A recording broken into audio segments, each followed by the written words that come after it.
வணக்கம்.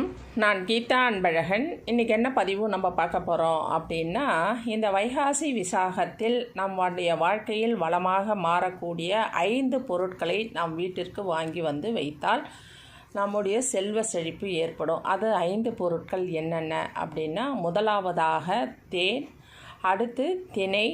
அந்த திணை வந்து நீங்கள் பவுட்ராகவும் கிடைக்கும், தானியமாகவும் கிடைக்கும். அந்த அதை வாங்கிக்கோங்க. அடுத்து 3ஆவதாக உருண்டை வெல்லம், 4ஆவதாக துவரம் பருப்பு, 5ஆவதாக மிளகு. இந்த 5 பொருட்களை வாங்கி அன்று ஒரு நாள் முழுவதும் நீங்கள் பூஜை அறையில் வைத்து மறுநாள் நீங்கள் வியாழக்கிழமை இதை பயன்படுத்திக்கோங்க.